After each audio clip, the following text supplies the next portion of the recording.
આકાશવાણી સમાચાર જયેશ પટેલ વાંચે છે. સૌપ્રથમ મુખ્ય સમાચાર.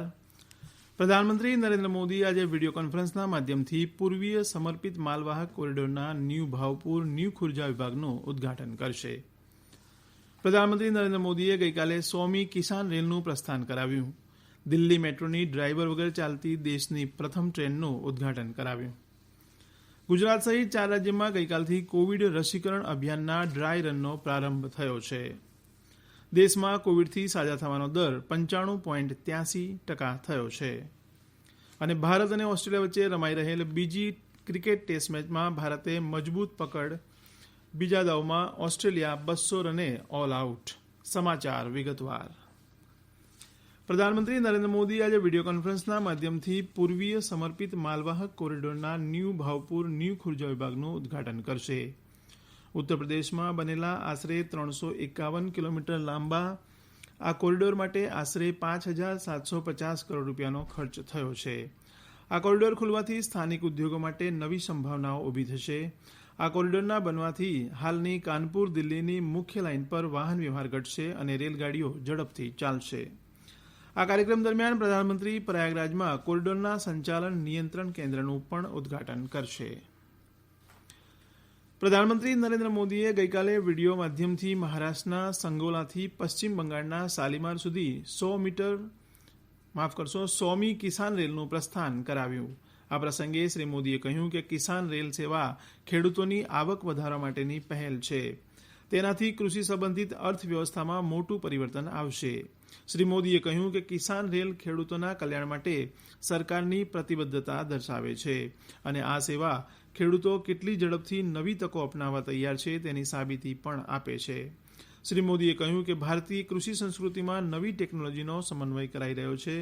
કિસાન રેલ અને કૃષિ ઉડાન જેવી સેવાઓ દ્વારા ખેડૂતો પોતાના ઉત્પાદનો અન્ય રાજ્યોમાં વેચી શકશે. તેમણે કહ્યું કે સરકાર સ્ટોરેજ સંબંધિત માળખાકીય સુવિધાઓ તથા કૃષિ ઉત્પાદનોનું મૂલ્ય સંવર્ધન કરતા પ્રોસેસિંગ ઉદ્યોગોને પ્રાથમિકતા આપી રહી છે, જે અંતર્ગત mega food park, cold chain storage, infrastructure, agro processing cluster જેવા પ્રોજેક્ટ મંજૂર કરાયા છે. માઇક્રો ફૂડ પ્રોસેસિંગ ઇન્ડસ્ટ્રીને 10,000 કરોડ રૂપિયાની ફાળવણી કરાઈ છે. પ્રધાનમંત્રી નરેન્દ્ર મોદીએ ગઈકાલે વિડીયો માધ્યમથી દિલ્હી મેટ્રો લાઇન પર ડ્રાઈવર વગર ચાલતી દેશની પ્રથમ ટ્રેનનું ઉદઘાટન કર્યું. આ પ્રસંગે શ્રી મોદીએ કહ્યું કે ઝડપથી લઈ રહેલા શહેરીકરણને પડકારના બદલે અવસર રૂપે જોવા જોઈએ.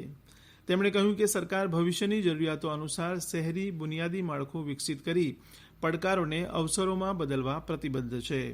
તેમણે કહ્યું કે મેટ્રો સહિત પરિવહનના આધુનિક સાધનોનો વિસ્તાર શહેરી લોકોની જરૂરિયાત અનુસાર કરાવવો જોઈએ.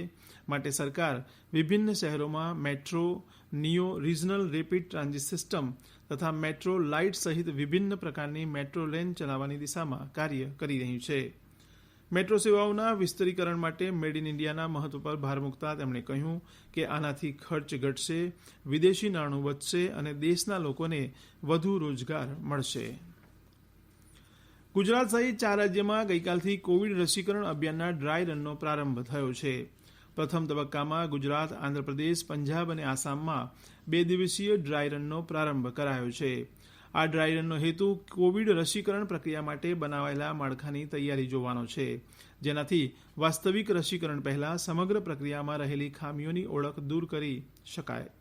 આરોગ્ય મંત્રાલયે કહ્યું કે આ ડ્રાય રન દરમિયાન વિભિન્ન સ્તરે વ્યવસ્થાપકોને આવશ્યક અનુભવ મળશે, જેનાથી રસીકરણ પ્રક્રિયાની તથા તેના સંબંધિત પડકારોની ઓળખ થઈ શકશે, જેમાં સુધારાથી વાસ્તવિક રસીકરણ કાર્યને કાર્યાન્વિત કરવામાં મદદ મળશે. આરોગ્ય મંત્રાલયે કહ્યું કે આ અભ્યાસ દરમિયાન રસીકરણ બાદ સંભવિત આડઅસરોના વ્યવસ્થાપન પર વિશેષ ધ્યાન અપાશે તથા બ્લોક અને જિલ્લા સ્તરે દેખરેખ અને સમીક્ષા પર પણ ધ્યાન અપાશે. આ અભ્યાસ દરમિયાન મળેલી જાણકારી અને સૂચનો રાજ્ય તથા કેન્દ્રીય આરોગ્ય મંત્રાલયને અપાશે. આ સમાચાર આપ આકાશવાણી પરથી સાંભળી રહ્યા છો. વધુ સમાચાર કોરોના અંગેના આ સંદેશ બાદ. કોવિડથી બચવાના મહત્વપૂર્ણ 3 ઉપાય: માસ્ક પહેરો, 2 ગજનું સલામત અંતર જાળવો અને હાથ સાફ રાખો.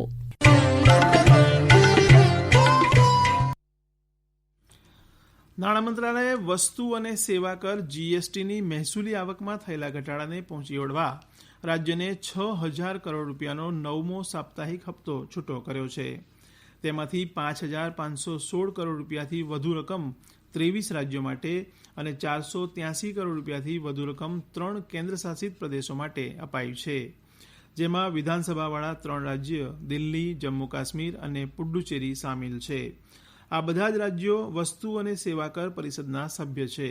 બાકી 5 રાજ્યો અરુણાચલ પ્રદેશ, મણિપુર, નાગાલેન્ડ અને સિક્કિમમાં જીએસટી પર અમલને લીધે રાજ્યમાં કોઈ કમી આવી નથી.